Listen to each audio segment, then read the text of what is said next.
je vous propose qu'on démarre. Ainsi, pour ceux qui viennent de se connecter, vous pouvez couper vos micros pour qu'on s'entende au mieux. On est ravis de vous retrouver pour ce Dites-nous tout, le premier de l'année 2023. Et donc, on va dérouler ensemble les sujets qu'on va aborder pour la séance d'aujourd'hui. D'abord, évidemment, on vous souhaite une très belle et heureuse année 2023 à tous.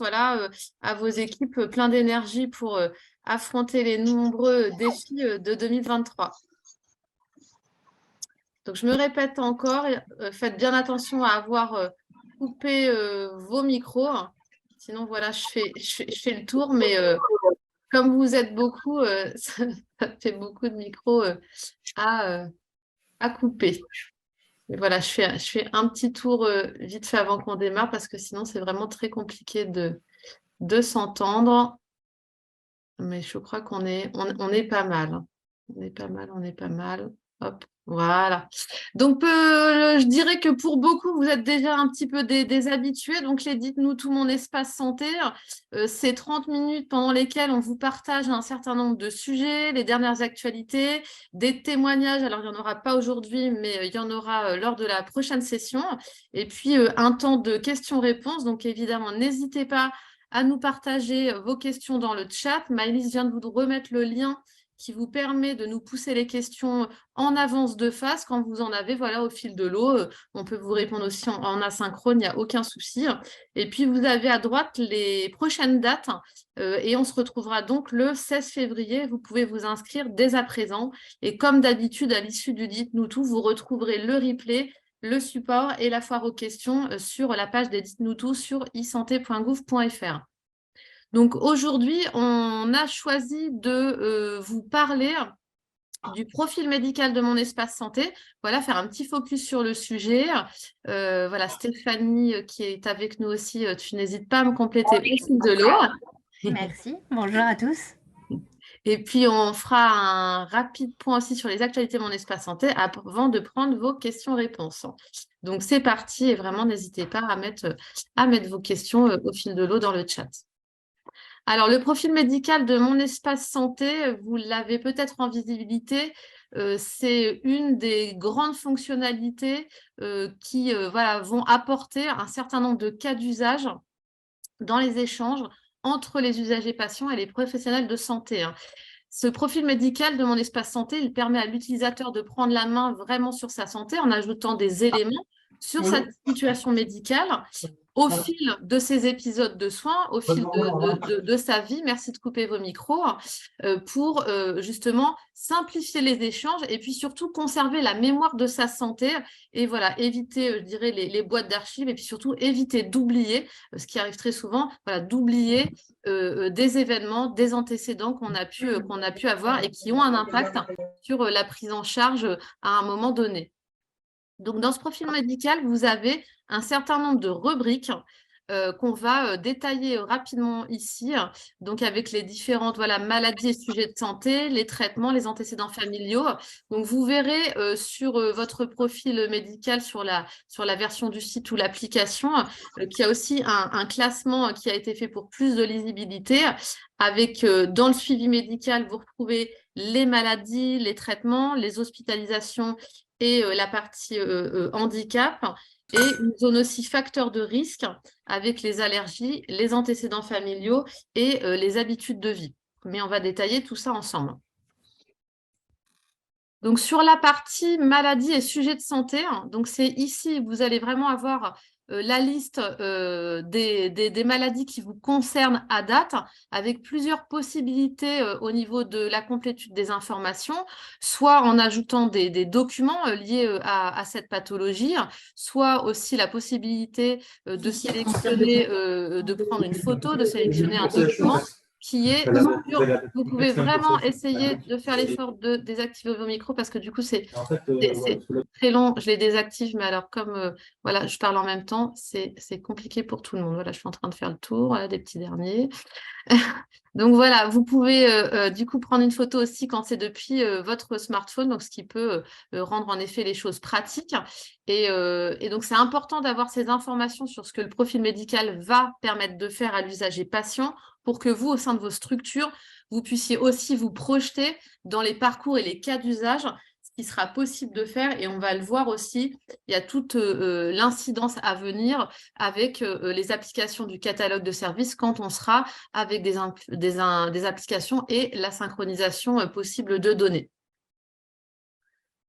Donc ensuite, on a la zone traitement, donc évidemment hyper important, les traitements habituels, les traitements du patient pour l'observance, pour la conciliation médicamenteuse, voilà, pour que les professionnels puissent vraiment avoir une visibilité des traitements en cours du patient, c'est extrêmement important, hein. On a un bon nombre d'usagers patients dans l'incapacité voilà, de se souvenir ou de restituer pleinement les traitements qu'ils prennent au long cours. Donc ça, c'est pareil à la main du patient, donc soit via l'écran de saisie que vous voyez à gauche ou en ajoutant également un document. Ça, c'est valable pour l'ensemble des rubriques. La zone d'hospitalisation et chirurgie, donc là, ça va être vos antécédents d'hospitalisation et vos antécédents chirurgicaux. Donc là aussi, hein, saisie à la main du patient et ou ajout de documents. Les antécédents familiaux, donc là aussi, le même process. Donc là aussi, important dans la prise en charge. On va retrouver les allergies. Donc, comme je vous le disais tout à l'heure, cette partie allergie, elle va être dans les facteurs de risque. Et donc aussi, typiquement, un des rôles du profil médical, ça va aussi être à l'avenir de proposer à l'usager patient des messages de prévention, hein. Vous avez peut-être vu, c'est un des axes majeurs mentionnés dans la feuille de route 2023-2027 du numérique en santé. Et donc, mon espace santé va avoir un rôle important, notamment au travers du profil médical, pour générer et personnaliser ces messages de prévention. Alors, rubrique très importante, la rubrique vaccination du profil médical.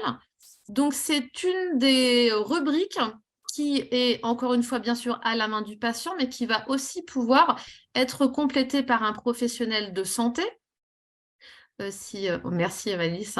Donc, du coup, vous allez évidemment pouvoir saisir vos vaccinations, mais vous allez aussi visualiser un encart qui va vous montrer les vaccinations à venir, celles qui sont recommandées, hein, avec l'accès au calendrier vaccinal. Donc ça, c'est déjà un certain nombre d'informations que vous avez à disposition dès aujourd'hui.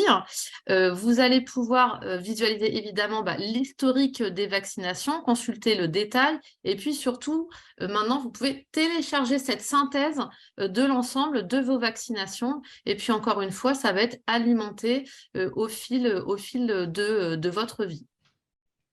Donc ça, c'est vraiment une zone importante sur laquelle aussi il y a des choses qui vont se faire dans le temps. Une zone handicap donc, qui vous permet de partager là aussi les éventuels handicaps que vous pouvez avoir, et puis des zones déjà d'information qui vous renvoient vers monparcourshandicap.gouv. Alors, dans la partie habitude de vie, vous allez retrouver actuellement donc, les informations pour partager si vous êtes fumeur, si vous avez une activité physique régulière. Donc, là aussi, hein, des informations importantes qui sont très souvent demandées par les professionnels en consultation et qui entrent dans la zone facteur de risque. Alors, la rubrique mesures, donc vous avez peut-être vu, on en avait déjà parlé, il y avait déjà un certain nombre de mesures. Maintenant, ça s'est enrichi. Donc là, on vous a affiché toutes les mesures. L'usager patient peut évidemment choisir maintenant d'afficher les mesures qui le concernent, les mesures qu'il a envie de suivre. Et puis là aussi, en plus, je dirais, de l'axe prévention, avec mon espace santé, on va aussi aller un cran plus loin dans le suivi et dans le fait qu'on va en faire un véritable carnet de santé numérique, mais aussi un carnet de santé de l'enfant. Et donc, du coup, voilà, d'ici aussi la fin du premier trimestre, vous pourrez retrouver les courbes de croissance des enfants avec les normes du carnet de santé. Donc là aussi, des avancées et des enrichissements qui vont se faire au fil de l'eau. Cette rubrique, elle est très importante aussi, c'est ce que je vous disais tout à l'heure par rapport au catalogue de services de mon espace santé. Donc vous savez qu'il est ouvert avec déjà un certain nombre d'applications qui passent un processus de référencement. Et au cours de cette année, on intégrera des applications avec synchronisation de données, donc toujours à la main de l'usager patient qui va décider de synchroniser tout ou partie des éléments avec telle ou telle application. Donc là, typiquement, dans le cas des mesures que vous voyez ici, il y a un véritable intérêt à les suivre et à du coup les synchroniser potentiellement si l'usager patient en a besoin avec des applications, des dispositifs médicaux qui seront référencés. Alors, la rubrique professionnelle de santé, donc on le dit souvent, mon espace santé, c'est à la main du patient. Donc, c'est lui aussi qui va décider des professionnels qui accèdent ou non à ces données.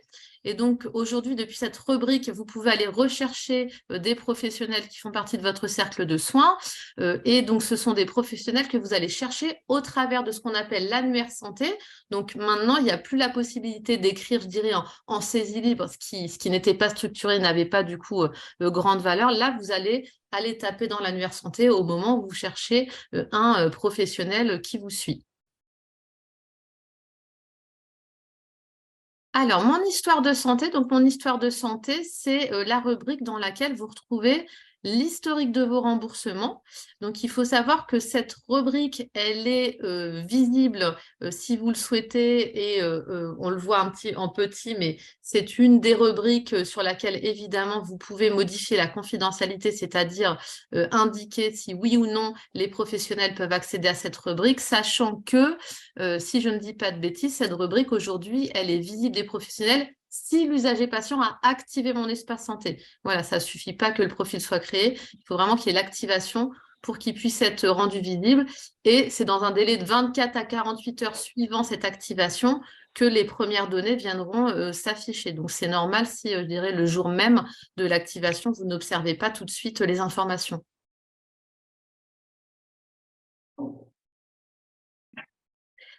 Une autre rubrique très importante, la rubrique entourage et volonté. Donc, c'est ici que vous allez pouvoir indiquer les personnes de votre entourage, personnes de confiance, personnes à prévenir en cas d'usage, les aidants, également les personnes aidées. Vous voyez, c'est une rubrique qui est devenue extrêmement riche, donc vous pouvez alimenter toutes ces informations.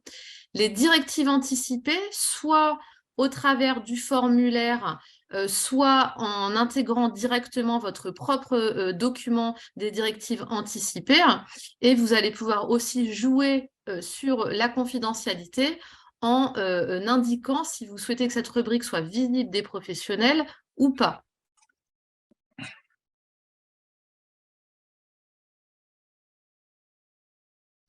Les pièces administratives, donc dans cette rubrique, c'est ici que vous allez pouvoir stocker votre carte d'identité, carte de groupe sanguin, votre attestation de droit, etc. Des informations qui vont être extrêmement utiles à partager, notamment dans les cas de préadmission. Et donc, on voit bien là aussi les enjeux qu'on se partagera certainement dans un prochain Dites-nous tout, de cas d'usage, de parcours entre les portails patients qui sont utilisés dans des structures et mon espace santé, et notamment les applications dont les portails patients qu'on va pouvoir trouver dans le catalogue de services de mon espace santé. Donc, d'où l'intérêt de pouvoir stocker ces pièces administratives dans le profil pour pouvoir les partager suivant les besoins, suivant les cas d'usage. Ça évite de chercher voilà, et de se demander où c'est disponible. Alors, ce profil médical, comme on l'a dit, c'est extrêmement important de le compléter au fil de l'eau.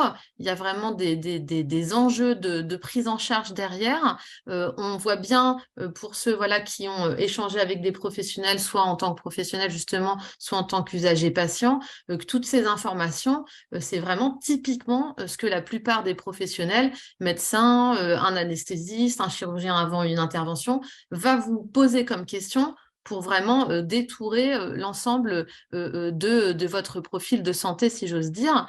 Et donc, du coup, vous allez pouvoir choisir au sein de mon espace santé de télécharger cette synthèse, de l'intégrer directement à vos documents. Donc, en plusieurs endroits, vous allez pouvoir vraiment choisir de l'intégrer de façon à ce que les professionnels habilités puissent consulter cette synthèse dans vos documents. Vous allez pouvoir aussi partager ce profil médical, cette synthèse au travers de la messagerie santé de mon espace santé. Lorsqu'un professionnel vous a contacté en premier, vous allez pouvoir, si nécessaire, lui répondre en intégrant en un seul clic le profil médical au contenu de votre message. Bon, je vais faire avec lui. Ça, il y a un petit micro encore. Je fais un rapide tour. Merci de couper vos micros si jamais vous entendez le message. J'en désactive, mais voilà. Alors, l'accès au profil médical par les professionnels de santé. Donc, c'est un petit peu ce que je vous partageais, les différents cas de figure. Donc, c'est l'usager va pouvoir enregistrer la synthèse de son profil médical dans ses documents. Donc, du coup, le professionnel va retrouver cette synthèse dans le DMP du patient. À noter toutefois donc, que le professionnel autorisé peut accéder directement par consultation et selon la matrice d'habilitation du DMP à quelques rubriques. Donc, c'est les vaccinations, ce que je vous disais tout à l'heure, la rubrique directive anticipée et la rubrique Mon histoire de santé qui correspond à l'historique des soins. Et le professionnel peut aussi donc demander cette synthèse au travers de la messagerie. Ce que je vous disais, il y a un petit bouton qui vous permet en un clic d'ajouter la synthèse directement au message.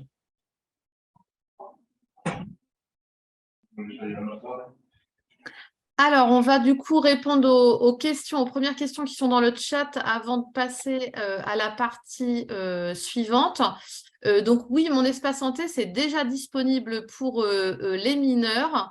Dès la naissance, en fait, dès la naissance et après déclaration à l'état civil, vous allez pouvoir, en tant que parent, activer le profil Mon espace santé de votre enfant en haut à droite depuis vos paramètres.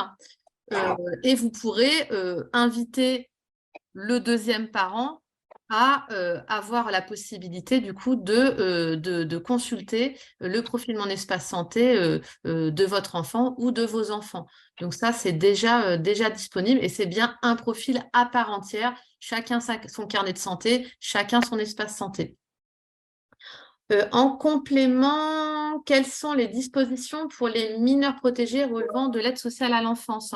On a quelques informations déjà, peut-être qu'on pourra vous partager, je crois, Maëlys, dans un mémo. On a quelques informations. Il y a un encadrement, il y a déjà des choses qui sont prévues. Et on va vous mettre dans le chat les mémos concernés. Il y a aussi un certain nombre d'informations dans les conditions générales d'utilisation de mon espace santé sur le site de mémoire. Et voilà, mais du coup, on pourra clarifier ça aussi. Mais voilà, il me semble qu'on a certaines infos. Maëlys, Stéphanie, n'hésitez pas à me compléter au fil de l'eau si vous retrouvez les infos tout de suite. Dans le chat. Ah bah super. Comme je remonte, voilà, c'est bien s'il y a déjà des réponses plus bas. De même, est-ce qu'il existe un document type créé par la CEPAM à destination des patients qui explique la création? Donc là, c'est pareil. Je pense que mes camarades ont déjà peut-être mis les informations, mais on a tout ça dans la boîte à outils Mon espace santé. Donc, je pense qu'on vous a partagé les liens, sinon ça va être fait.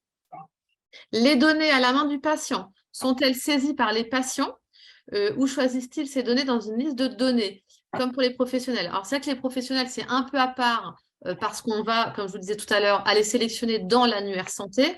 Pour le reste, c'est vraiment à la main du patient il y a quelques éléments, si vous allez par exemple sur les vaccinations, où on vous propose déjà un certain nombre de vaccinations, je dirais classiques, je vais dire ça comme ça, où il y a déjà une pré-liste dans laquelle vous pouvez aller sélectionner, mais sinon c'est à la main, c'est une saisie libre des patients. Donc c'est pas structuré sur la plupart des données, si c'est ça la question. On est d'accord qu'il faut parler de mon espace santé plus de DMP. Oui, alors, mon espace santé, c'est vraiment la sphère usager-patient. Et si on parle encore de DMP, c'est parce que pour le professionnel, habilité à accéder donc au dossier médical du patient, c'est toujours le DMP qui est utilisé. Soit le professionnel passe par le web DMP, soit via son logiciel métier qui lui permet d'accéder au DMP, mais c'est bien toujours le DMP qui est son point d'entrée. Moi, si je ne suis pas claire, mais c'est vraiment important. Donc, en gros, mon espace santé pour l'usager patient, le DMP pour le professionnel. Et demain, le bouquet de services aux professionnels. N'hésitez pas à couper vos micros. Je refais un rapide petit tour pour essayer d'en couper quelques-uns. Hop, hop, hop. Tac, tac.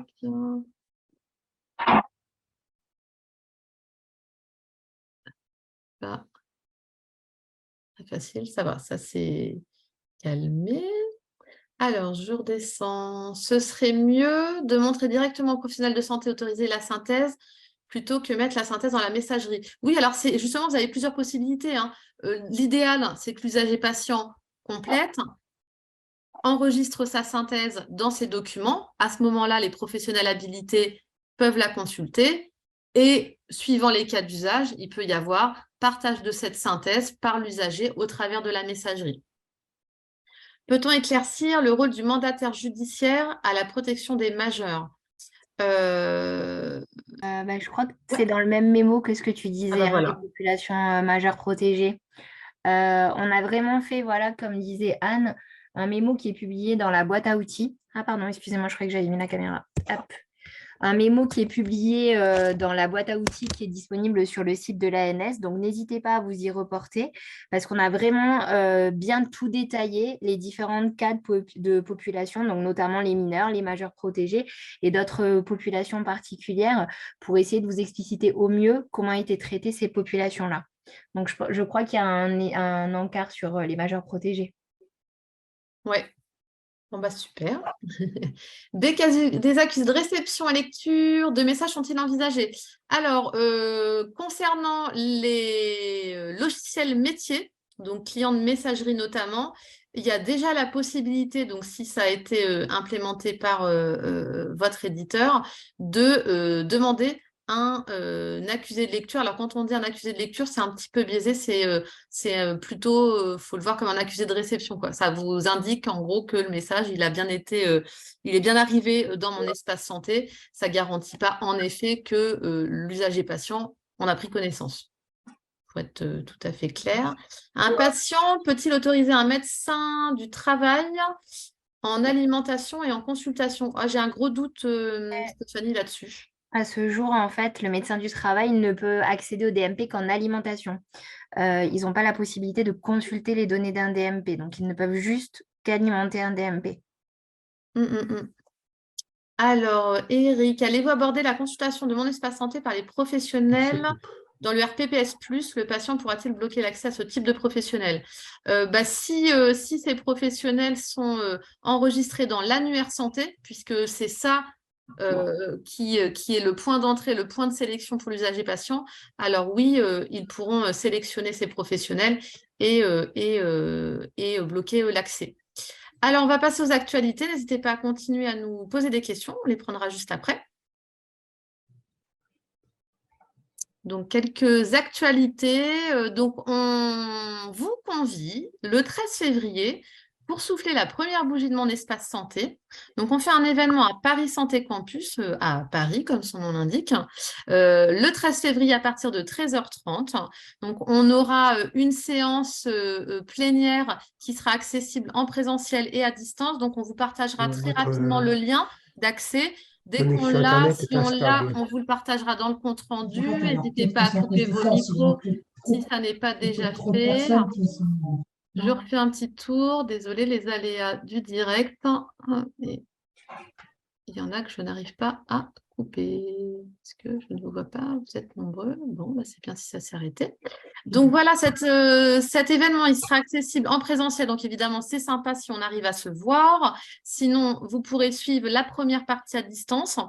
Il y aura une seconde partie qui consistera à travailler à partir d'ateliers, voilà, pour travailler sur différents parcours, cas d'usage de mon espace santé, détourer un certain nombre de freins et évidemment trouver des leviers. Donc ça, ce sera uniquement en présentiel. Vous allez pouvoir, dès lors qu'il y aura le lien d'inscription sur e-santé et sur Eventbrite, vous inscrire et choisir l'atelier auquel vous souhaitez participer. Et puis, pour ceux qui ne seront pas présents, on vous partagera le résultat des ateliers lors d'un Dites-nous tout. Comme ça, voilà, ça permettra à ceux qui ne peuvent pas être là en présentiel de suivre les échanges et de savoir un peu ce qui s'est passé et de voir les différentes avancées. N'hésitez pas à couper vos micros si ce n'est pas déjà fait. Elle m'a dit qu'elle devait voir justement pour... Il y avait une visite qui était prévue de plusieurs. Il y en a qui se sont apprêtés pour le webinaire. Comment J'ai des voitures volées. Oui, présentatrice, oui, bien. Là. Non, il y en a encore. Là. Ah, non, oui, j'ai gagné, j'ai trouvé le bon. Alors, du coup, voilà, vraiment, on espère vous avoir nombreux en présentiel ou à distance. Alors, actualité suivante, Maëlys. Du coup, je te laisse la main. Oui, on a publié 2 nouveaux outils sur la boîte à outils Mon Espace Santé, donc sur le site isanté.gouv.fr. Donc, on a un premier outil de sensibilisation pour les professionnels de santé, spécifiquement pour la médecine de ville. Donc, c'est un mémo mode d'emploi sur Mon Espace Santé qui reprend ce qu'est Mon Espace Santé, le DMP et les usages avec la messagerie MS Santé vers la messagerie de Mon Espace Santé. Donc, il est en ligne, n'hésitez pas à aller le consulter. Et un deuxième outil qui nous avait été demandé par les acteurs côté équipe projet des établissements. Donc, c'est un support de présentation de Mon Espace Santé pour lancer le projet au sein de l'équipe projet Mon Espace Santé d'un établissement. Voilà pour les actualités de la boîte à outils. Merci Maëlys. Alors, on vous a remis le lien pour ceux qui ne l'ont pas en tête de la consultation de la feuille de route 2023-2027. Il y a beaucoup de sujets, je vous le disais tout à l'heure, de prévention, de carnet de santé de l'enfant, évidemment largement saupoudré de Mon Espace Santé. Donc vraiment, n'hésitez pas à aller la consulter, à participer à la concertation. Et puis, si vous allez sur le site e-santé, il y a aussi des événements qui ont lieu en région jusqu'à fin février. Donc, on vient dans chaque région pour prendre vos retours, pour vous écouter et voilà, savoir un petit peu ce que vous pensez de cette feuille de route et capter toutes vos remontées.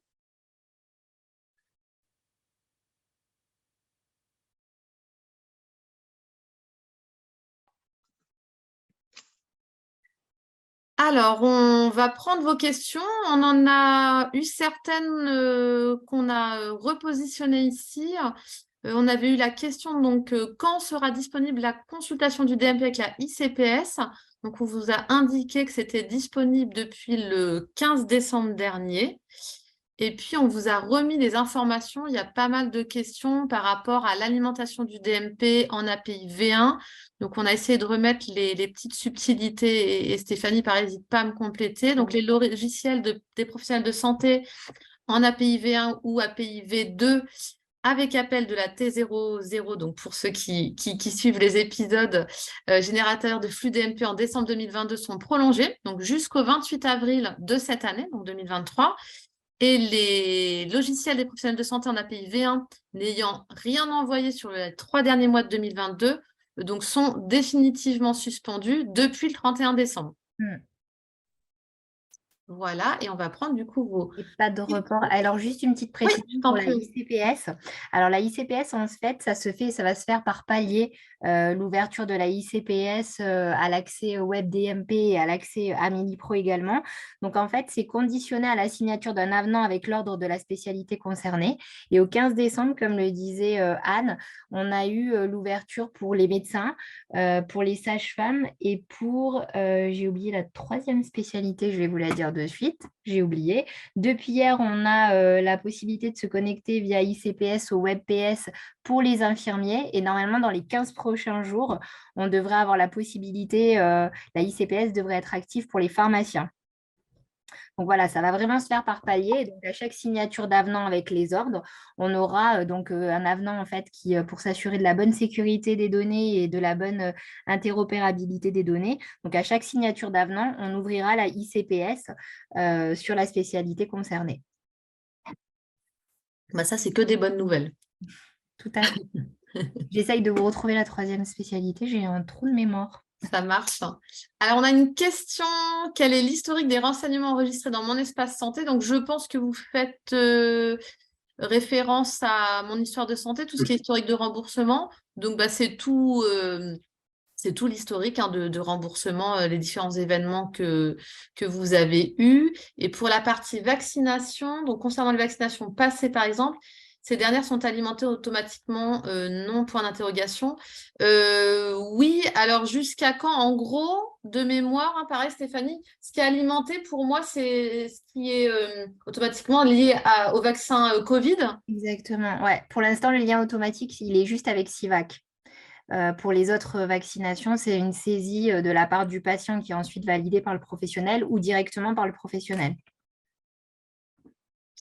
Et donc, sur la partie, en effet, éléments de langage, DMP versus mon espace santé, oui, il faut qu'on, voilà, sans doute qu'on... J'essaie de vous mettre des éléments aussi sur ça dans le chat. Ouais, qu'on travaille aussi là-dessus. Alors, sur cette diapo, il y a noté guide de déploiement à ce jour. Ce dernier n'existe donc pas. Non, justement, voilà, c'est vrai que j'ai peut-être pas insisté dessus. Donc, le 13 février, pour la première bougie de mon espace santé, on fera le lancement officiel du guide de déploiement Mon Espace Santé. Donc, qu'on a travaillé grâce aux échanges avec les acteurs en région, GRAD, ARS, Assurance Maladie, et puis les nombreux établissements pilotes, peut-être vous ici, voilà, qui avez participé à la dernière expérimentation et qui échangeaient, qui nous faites des remontées. Donc, voilà, c'est ça qui est très utile. Hein. D'ailleurs, de la même façon, hein, dans les Dites-nous tout, n'hésitez pas à nous faire des remontées justement en termes de besoins d'outillage. Et donc, ce guide, le but, c'est qu'il vive. Donc, ça sera une première présentation, mais évidemment, il évoluera au gré de vos besoins. Dommage, je fais un atelier sur les particuliers le soir même sur mon espace santé, justement. Ah, bah du coup, Marion, il faudra essayer de suivre un petit peu, si vous arrivez à suivre au moins la plénière, et voilà, pour vous alimenter. Mais en tout cas, bravo d'organiser ces ateliers. Et oui, vous allez recevoir la présentation, sans souci, ça sera mis à disposition. Les liens des outils, ça a été fait. Avez-vous des chiffres concernant le déploiement auprès des professionnels de santé? Alors, ça dépend de quel déploiement vous parlez, parce qu'on a en effet aujourd'hui beaucoup d'indicateurs qui sont suivis. N'hésitez pas à préciser de quels indicateurs vous parlez. Les 2 nouveaux outils, ça a été mis.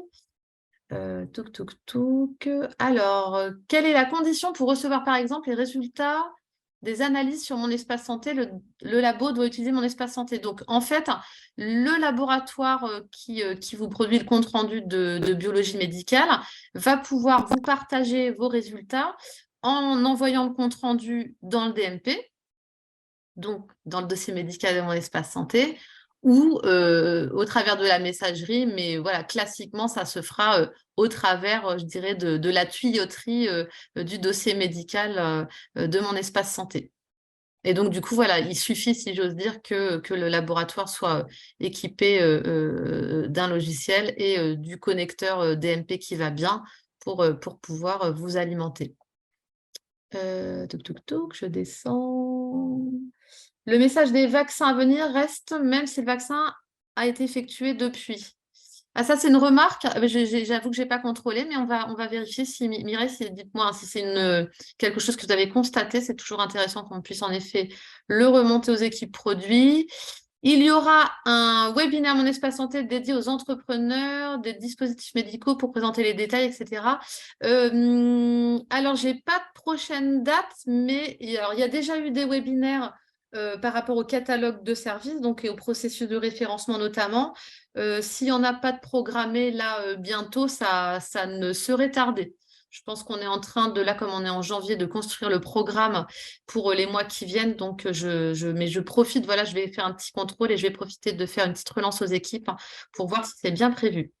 Ce guide sera disponible quelque part, oui, donc vous pourrez le retrouver sur e-santé, on vous mettra les liens. Et puis, évidemment, on vous le partagera en Dites-nous tout. Donc, c'est sûr que voilà, en février, on vous partagera ça lors de notre prochain échange. Je descends. Est-ce que j'ai raté quelque chose? Je crois que je suis au bout. N'hésitez pas si vous avez d'autres questions. Alors, le DMP permettra également l'accès aux mesures remontées par les applications du catalogue. Le DMP permettra également l'accès aux mesures. Alors, oui, vas-y Stéphanie, je t'en prie. Avec l'échange de données. Ouais. Vas-y, je te laisse répondre, pardon. Ouais, non, mais c'est au contraire. Donc là aussi, de la même façon, suivant les accès des professionnels, il sera possible de consulter les mesures et puis surtout, l'usager pourra choisir les applications avec lesquelles il a envie de se synchroniser et sur justement quel type de données. Pardon, Nadjet, je n'ai pas vu la question sur la biométrie. Alors, la question, c'est que Nadjet n'arrive pas à activer la biométrie avec son iPhone 7. Est-ce que... Alors, c'est peut-être un problème de version, d'ancienneté du téléphone. J'avoue que je ne suis pas très au point sur les... Mais je sais qu'il peut y avoir un souci de si le smartphone est trop ancien. Donc, si c'est bientôt ton anniversaire, Nadjet, sachant qu'elle est passée, je t'invite à commander un nouveau smartphone. Peut-être que ça pourra solutionner la partie biométrie. Non, mais blague à part, je pense que ça doit être quelque chose comme ça. Sauf si quelqu'un a un iPhone 7 dans la salle, si j'ose dire, n'hésitez pas à nous dire si pour vous ça fonctionne. Regardez effectivement, comme tu dis, la version en fait. Sur certaines versions, c'est bloqué. Ah bah voilà. Ça. Et merci du coup, Stéphanie nous a partagé dans le chat l'ouverture donc de ProSanté Connect sur le web DMP depuis le 15 décembre avec les différentes professions concernées. Bon, en fait, il y en avait plus que 3. Voilà, bah c'est encore mieux, on va pas se plaindre, c'est mieux. Alors, est-ce qu'il faut obligatoirement être ambassadeur Mon Espace Santé pour avoir des supports physiques? Mais non, Marion, bien sûr, si vous voulez nous rejoindre, c'est encore mieux. Mais non, sur la boîte à outils Mon Espace Santé, il y a notamment le kit ambassadeur, mais pas que. Tous les tutos qu'on vous montre, vous pouvez y avoir accès, vous pouvez les télécharger. Et puis, vous pouvez nous écrire. Pareil, peut-être que Maëlys a partagé l'adresse. Sinon, Maëlys, tu peux repartager notre adresse générique Mon Espace Santé. Vous pouvez nous écrire si vous avez des demandes. Et puis, on vous partagera bien au contraire avec plaisir les supports dont vous avez besoin. Est-ce que l'alimentation de la note de vaccination Covid permettra aux professionnels de s'affranchir de la saisie sur SIVAC? Je ne sais pas. Je ne veux pas vous dire de bêtises. Je ne sais pas. Je ne sais pas si c'est une obligation, SIVAC, ça c'est... Mais on va se renseigner. Attends, tu peux relire la question? Est-ce que l'alimentation de la note de vaccination Covid permettra aux professionnels de s'affranchir de la saisie sur SIVAC? Eh ben, je crois que c'est l'inverse en fait. C'est quand on remplit sur SIVAC que c'est automatiquement voilà, c'est dans ce sens-là. Donc, il faut faire SIVAC et du coup, ça... Ouais, pour moi, c'est ça. Si jamais c'est pas ça, on vous rectifiera à la suite. Mais pour moi, c'est comme ça. Ouais. Alors, Mireille, actuellement, les professionnels de santé ne mettent pas les comptes rendus. On sait seulement qu'on a consulté le professionnel tel jour. Alors évidemment, tout le travail collectif qu'on fait depuis plusieurs mois avec le Ségur du numérique en santé, conjointement national avec les acteurs en région qui y mettent beaucoup d'énergie, c'est un travail auprès des professionnels en établissement et en ville pour inciter à alimenter le dossier médical avec les différents comptes rendus. Donc oui, c'est un travail de longue haleine. On voit que la courbe d'alimentation du dossier médical, elle est croissante, mais il y a évidemment encore une marche à franchir. Alors, est-il prévu que le dossier pharmaceutique, DP, j'imagine, alimente Mon Espace Santé? Si oui, date prévisionnelle.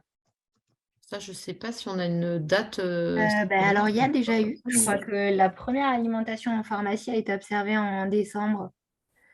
Donc, du coup, oui, c'est possible. Et ça y est, là, on a une côté assurance maladie, en plus, une campagne qui est en cours sur le thème de l'ordonnance numérique, donc où nos acteurs de proximité vont visiter les pharmacies pour leur parler de l'ordonnance numérique. Mais en sus, rappel des dates du Ségur et mon espace santé avec l'intérêt d'utiliser bien sûr tout ce qui est DMP et messagerie.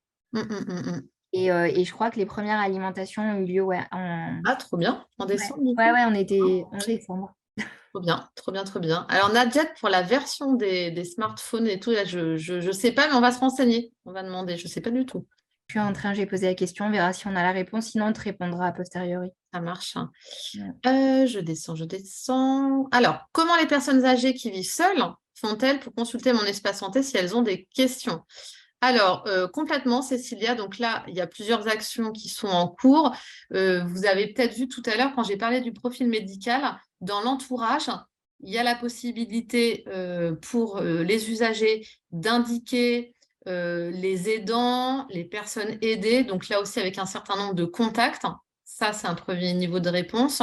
Il y a ensuite tout un travail qui est fait actuellement avec justement le réseau des ambassadeurs pour tenter de pouvoir sensibiliser, de donner les explications, notamment à des cibles, personnes âgées ou pas que, hein, mais qui ne peuvent pas prendre pleinement la main sur mon espace santé. S'il y a des questions, il y a toujours le support Mon Espace Santé, le 3422, qui est disponible pour tous les usagers. Donc ça, c'est le support téléphonique. Et ensuite, on a un certain nombre de dispositifs pour justement accompagner ces personnes. Et au-delà du fait qu'on sait très bien que pour l'instant, il y a des aidants, des enfants qui vont prendre la main sur le profil de leurs parents pour alimenter, pour consulter, pour gérer comme ils gèrent aujourd'hui leurs comptes, leurs courses, etc. Ça, c'est pas satisfaisant. Donc, il y a des travaux en cours pour essayer de voir comment gérer la délégation d'accès aux aidants, mais que ce soit évidemment tracé, sécurisé. Donc, dès qu'on a plus d'informations, on en fera peut-être justement un dites-nous tout dédié sur toute cette sphère aidant et accès pour les personnes qui peuvent avoir des difficultés diverses et variées. Peut-être juste pour compléter, bonjour à tous. Anne, sur la partie aidant, Oui, avec plaisir. non, en fait, il y a deux sujets sur la partie. Il y a un sujet de délégation globale, là, il y a délégation d'accès éventuellement aux professionnels. Là, on a des sujets un peu juridiques autour de la médecine du travail à terme. Et après, la délégation d'accéder à son compte, effectivement, à des aidants qu'on choisit. Il y a à la fois des sujets juridiques, il y a vraiment plein de questions produits qui se posent. Donc, ça ne va pas arriver au premier semestre, ça c'est sûr. Enfin, je préfère être assez transparent là-dessus. Et on a une expérimentation pilote là, qui va se lancer dans les établissements médico-sociaux qui va aussi nous permettre de capter énormément de retours terrain. Donc là, on est en train de commencer à imaginer ça peut être quoi les modalités, mais on a aussi besoin de circonscrire un peu le périmètre avant d'imaginer quelque chose qui est en incohérence avec ce qui peut exister sur le terrain. Donc après, je veux dire, sur le très court terme, si c'est des questions plus liées à j'ai pas compris, comme disait Anne, il y a le 3422, les ambassadeurs et plein de choses. Et après, si c'est je veux voir mon espace santé, comme aujourd'hui, on pourrait prêter son smartphone, on peut imaginer que si c'est une personne de confiance, il peut aussi y avoir, la personne peut le faire avec son entourage si elle veut consulter ses données. Et après, bien évidemment, les professionnels habilités de son cercle de soins, selon leur rôle dans la matrice, peuvent aussi lui partager des informations si besoin.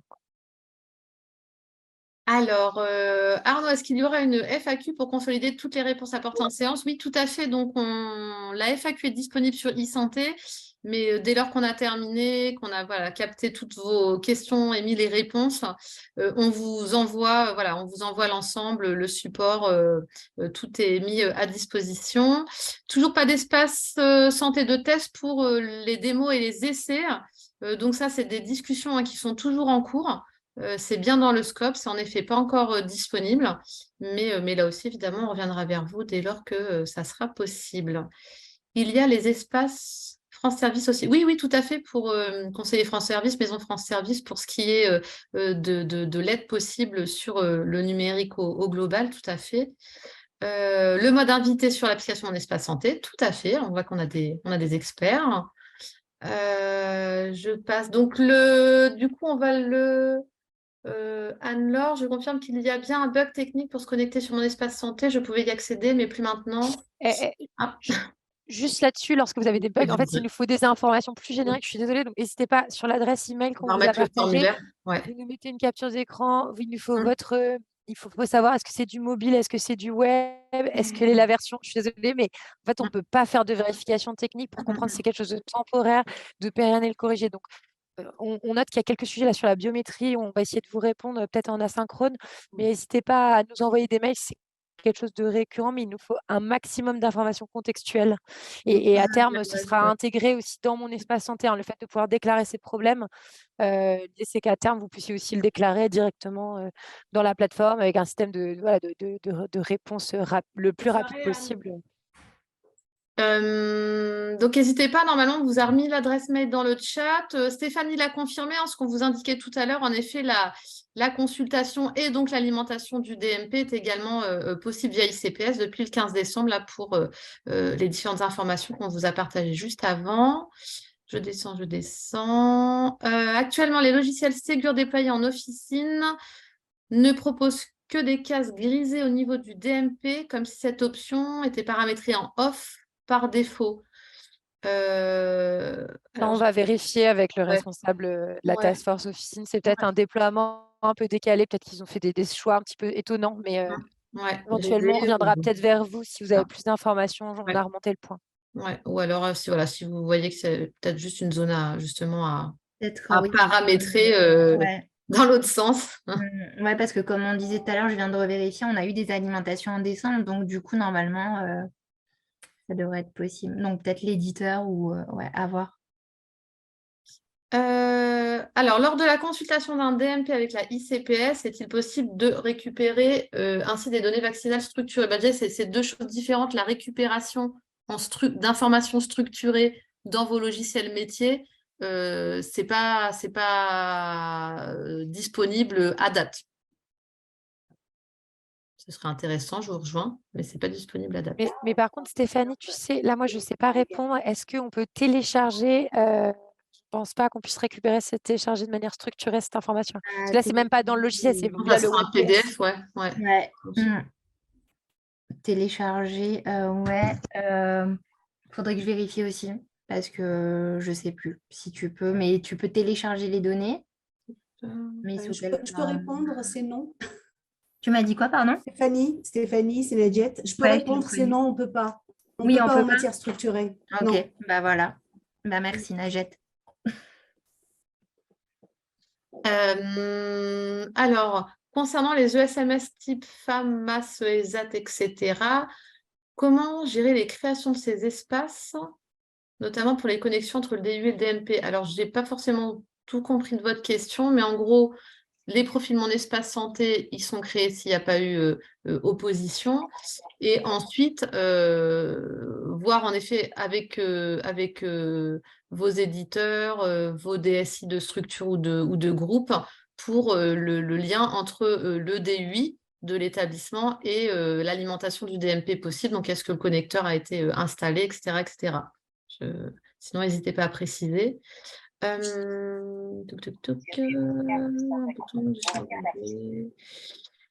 Jordan, on prend votre point, hein, pas d'info à date, mais enfin, on prend le point. C'est toujours intéressant de partager ensuite avec les équipes produits.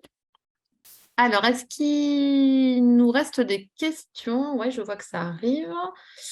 En complément de ma question précédente sur les données saisies par le patient, les traitements médicamenteux aussi sont saisis? Oui. Et non issus d'une liste de médicaments? C'est ça. C'est ça. Mais est-ce consultable par la police? Non. Non. Je dis non, catégorique. Ouais. De toute façon, les consultations, hein, n'hésitez pas à vous rapporter à la matrice d'habilitation. Ouais, tout à fait. Tout ce qui n'est pas dans cette matrice n'a pas accès en consultation au DMP. C'est la violence familiale, mais même. Alors, les modalités de clôture d'échange avec un patient vont-elles bientôt changer? Alors, si vous faites référence au fait qu'actuellement, il faut écrire le mot fin en majuscule entre crochets dans l'objet du message sans rien d'autre, il y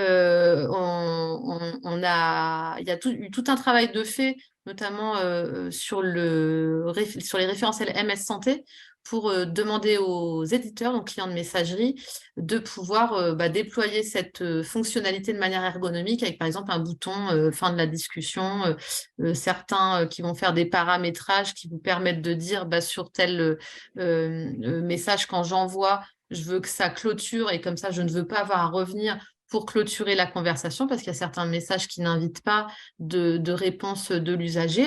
Donc tout ça c'est bien dans le scope. Ouais. Est-ce qu'il y a d'autres questions? N'hésitez pas, il nous reste encore un petit peu de temps.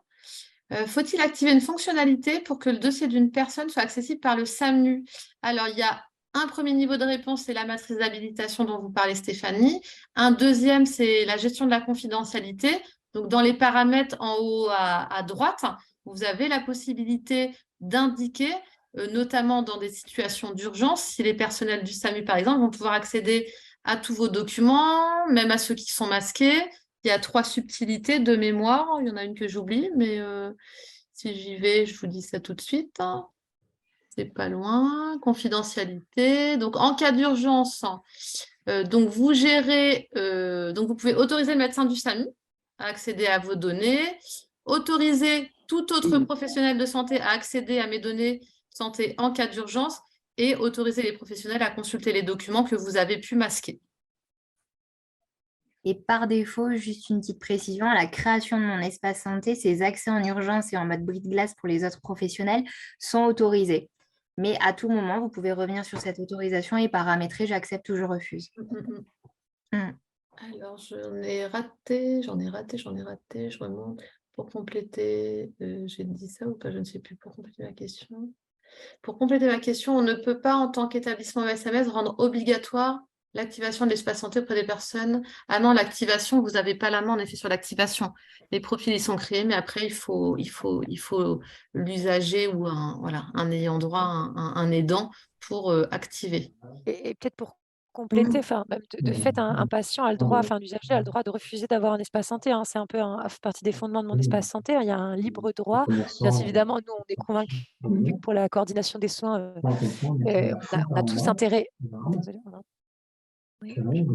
pas muté. Ah, il y a encore un micro. On a intérêt à ce qu'il y ait un maximum d'espace à la fois ouvert et surtout activé, utilisé. Mais clairement, on n'est pas dans une. On n'a pas du tout une vision d'obligation. Donc, ce serait assez en incohérence avec ce que la loi prévoit.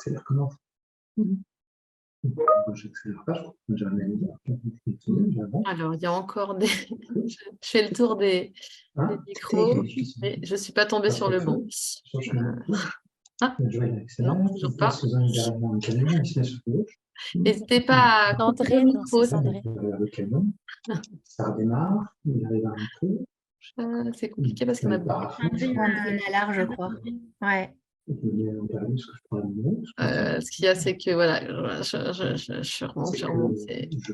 Je prends un numéro que lui. Je ne sais pas dessus encore, mince. Et je vois bien qu'il y a des moments où il a 200, puis moment où il met les coups d'accès d'un temps, et juste devant. Et c'est entre deux, qu'on ne perd pas trop de temps. Sur le côté. Et il fait des gestes. N'hésitez pas à couper votre micro si jamais vous m'entendez. Moi, je dirais, je serais bien distant, je rentre chez moi, quoi. Donc, le mec, après, il repart, il manque il y a un mec qui veut tourner à gauche, je ne le vois pas. Etc. Tant pis, on va faire avec. Aurons-nous les chiffres d'activation des espaces santé par région? C'est pas encore disponible, mais dès que ce sera disponible, évidemment, on vous le dira. Tout à fait. Sait-on s'il est prévu d'intégrer un outil d'aide à la décision vaccinale au DMP? Ce que je vous disais tout à l'heure, c'est qu'en tout cas, dans la zone vaccination, dans la rubrique vaccination, vous avez déjà des recommandations, l'accès au calendrier vaccinal et des messages de prévention qui seront, je dirais, de plus en plus personnalisés, et notamment au regard des informations partagées. Ah, ça y est, je l'ai, je peux la désactiver. C'est bon, victoire. On regarde ce que vous aurez partagé dans le profil médical. Quand on envoie un message par la messagerie de mon espace santé, un message à la messagerie de mon espace santé, voilà, s'il n'a pas été activé, Il n'y a pas ou pas toujours de message d'erreur, donc on peut croire que l'info est arrivée. Ah ben oui, mais c'est parce qu'elle est arrivée. Vous avez un mémo que Maëlys va vous remettre, un mémo qui vous donne je dirais le comportement du profil Mon Espace Santé suivant le statut de celui-ci. Si le profil a été créé, le professionnel peut alimenter, donc envoyer des documents, peut envoyer des messages d'MS Santé vers la messagerie de Mon Espace Santé.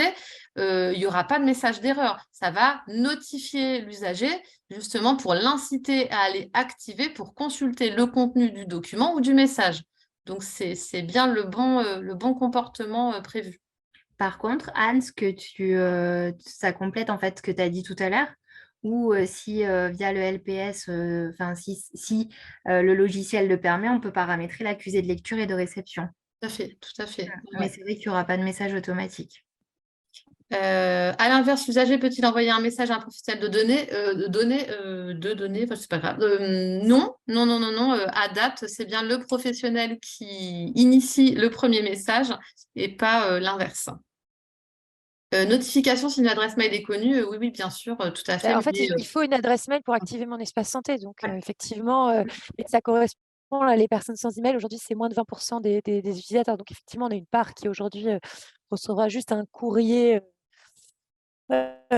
sur les différents événements de santé qui a pu se passer, ajout d'un document, envoi d'un message, mais ça va être des envois groupés, je ne sais plus, je crois que c'est 1 à 2 fois par an, on pourra vous donner la précision, mais il y a quand même un grand panel d'acteurs qui quand même recevront un email pour leur dire: «Vous avez reçu un message dans Mon Espace Santé». Et là-dessus, on est vraiment en train de retravailler aussi sur améliorer, ça devrait arriver bientôt, améliorer les notifications, c'est-à-dire à la fois, on va dire, le visuel pour donner vraiment donner confiance, bien ancrer la marque, mais aussi le contenu, tout en sachant qu'on est quand même contraint par des normes RGPD, c'est-à-dire qu'on ne peut pas exposer directement dans l'email, hein. On a essayé un petit peu de se faire des nœuds au cerveau là-dessus. Voilà, le docteur, je ne sais pas, Bertrand, vous envoyez un document, on est obligé de dire un professionnel de santé, on ne peut pas exposer cette information dans votre email personnel. Donc, c'est toute la limite qu'on a, mais du coup, on a essayé de vraiment retravailler les wordings, on va dire, pour que ce soit encore plus compréhensible et que derrière, les gens fassent la démarche ensuite d'aller mécaniquement activer Mon Espace Santé. Alors, il nous reste 4 minutes avant de clôturer notre séance du jour. Si vous avez encore quelques questions, sinon, donc, on vous rappelle que vous allez pouvoir retrouver tous les éléments sur la page Mon Espace Santé sur e-santé. Le prochain, dites-nous tout, je vous ai dit tout à l'heure, Maëlys, n'hésite pas à me dire, je crois que c'est le 16 février, quelque chose comme ça, de mémoire. Exactement. C'est ça. Et puis donc le 13 février, on vous l'a dit, et dès que c'est disponible, on vous partagera le lien pour venir souffler la première bougie de Mon Espace Santé. 13 février après-midi. Le professionnel peut envoyer un message au patient seulement si l'usager a activé son espace santé. Non. Création du profil, je peux envoyer un message, je peux alimenter le DMP. C'est le mémo concernant les statuts de Mon Espace Santé. Je crois que Maëlys vous l'a partagé juste au-dessus. Oui. Donc ça, c'est vraiment super important de bien le consulter. Ça va vous éclairer. Alors, s'il y a une dernière question. Anne, je ne crois pas qu'on a abordé la question sur la dérogation pour envoyer un message. Peut-être pas. Oui, tu as raison. C'est vrai qu'en plus, comme on parle beaucoup des messages, donc on vous a repartagé la réponse. Donc, dans le référentiel 2 MS Santé, page 27 pour être très précis, on vous met les informations concernant la dérogation valable jusqu'à fin 2023. À savoir que pour reconstituer l'adresse de la messagerie de Mon Espace Santé des usagers, vous n'êtes pas obligé en tant que professionnel du coup de disposer de l'INS qualifié, ce qui du coup peut permettre de débloquer un certain nombre de situations et de lancer des cas d'usage dans vos structures. Même si bien sûr on vous incite fortement à avancer dans la qualification des INS. Pour accéder à Mon Espace Santé, je vois qu'il y en a. On a le choix entre l'envoi d'un code par SMS ou par email. Pourtant, il me semble que le référentiel d'identification électronique des usagers de l'ANS demande l'envoi d'un code par SMS. Je ne sais pas à quoi vous faites référence, mais en tout cas, en effet, on vous confirme que dans Mon Espace Santé, pour l'authentification à double facteur, vous devez en effet demander l'envoi d'un code par email ou par SMS. Mais si jamais vous avez le lien du référentiel dont vous parlez, on pourra regarder. Auriez-vous des expériences des professionnels sur la manière dont ils ont informé les usagers qu'à la date X, tout sera déposé sur leur espace santé? Ah d'accord, donc vous êtes en établissement, à partir de telle date, vous vous mettez en ordre de marche pour alimenter le dossier médical des patients, etc. Donc on a un certain nombre de documents aussi qui vous donnent des messages de communication que vous pouvez personnaliser. Donc on va vous les mettre en visibilité et donc n'hésitez pas à les utiliser pour du coup communiquer ou nous dire aussi à notre adresse mail si vous voulez d'autres outils, d'autres messages types pour faire ces communications. Je descends, tac, tac, tac, si j'ai rien raté. Les outils d'aide à la décision qui sont référencés au catalogue vont prochainement pouvoir utiliser les données cliniques du patient S-Correct, mais devront donc, si j'ai bien compris, utiliser des données saisies non structurées. Non, en fait, si vous visualisez la rubrique mesure de données de santé, par exemple dans le profil médical, ça, ce sont des données structurées qui sont développées en Fire. Donc ça, c'est voilà, un format qui va permettre aux applications référencées au catalogue, donc on passait le process, etc., sélectionné par l'usager patient, qui lui-même va décider de synchroniser tout ou partie des éléments, par exemple des mesures de données de santé avec telle ou telle application. Donc là, on sera bien avec des données structurées pour permettre ce suivi et du coup le bon comportement du dispositif médical, par exemple, je sais pas, pour le suivi de la glycémie ou ce genre de choses. Donc là, on est en structuré. Mais par contre, c'est vrai que quand je renseigne mon hospitalisation ou mon antécédent chirurgical pour ma césarienne, machin truc, là, voilà, là, je ne suis pas en structuré, en effet. La présentation sera disponible, oui. Le référentiel, eh ben, on va regarder Monsieur Coec. Les outils, je regarde si j'ai rien raté, je descends. Certains médecins n'arrivent pas à compléter le DMP pour des patients qui ne se sont pas opposés à l'ouverture. Donc, comme on vous le disait tout à l'heure, il faut vraiment nous détailler le cas de figure. N'hésitez pas à nous écrire pour nous détailler le cas de figure, comment, voilà, le comportement, les logiciels en question, pour qu'on comprenne et qu'on puisse vraiment vous apporter l'explication. Écoutez, on est au bout de notre séance. Merci à tous pour votre participation. On a été ravis de vous retrouver pour ce Dites-nous tout, le premier de l'année. On espère vous retrouver rapidement. Donc, le 16 février pour le prochain Dites-nous tout. Le 13 février, suivez bien les actualités. On vous donnera évidemment l'information pour venir à l'événement pour les 1 an de mon espace santé et du coup, vous présenter le guide de déploiement des usages. Et puis voilà, Maïlis vous a remis encore une fois notre adresse mail. N'hésitez pas à nous contacter. Merci beaucoup et à très bientôt. Merci à tous. Au revoir. Au revoir.